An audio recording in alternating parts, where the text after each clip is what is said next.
कसाल ग्रामपंचायतच्या वतीने जागतिक महिला दिन आणि खेळ पैठणीचा कार्यक्रम मोठ्या उत्साहात संपन्न झाला. या सोहळ्याचे उद्घाटन कुडाळचे गटविकास अधिकारी प्रफुल्ल वालावलकर आणि मान्यवरांच्या हस्ते दीपप्रज्वलनाने करण्यात आले.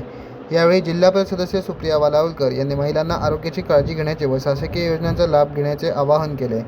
कार्यक्रमाचे मुख्य आकर्षण असलेल्या पैठणीच्या स्पर्धेत स्नेहा अनंत बांदेकर यांनी प्रथम तर सान्वी संदेश गाडी यांनी द्वितीय क्रमांक पटकावून पैठणीचा मान मिळवला.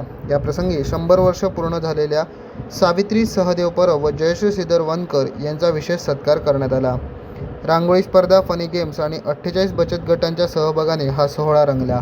यावेळी सरपंच राजन परब, मुख्याध्यापक उत्तम मळगावकर, केंद्रप्रमुख उत्तम हरमलकर, तंटामुक्ती अध्यक्ष अवधूत मालणकर, विस्तार अधिकारी सोनिया पालव, ग्रामविकास अधिकारी मनमोहन धुरी, उपसरपंच शंकर परब, कृषी अधिकारी पूनम पालव आणि महिला ग्रामस्थ मोठ्या संख्येने उपस्थित होते. Sunil Achrekar, Konkan library king, Kasal.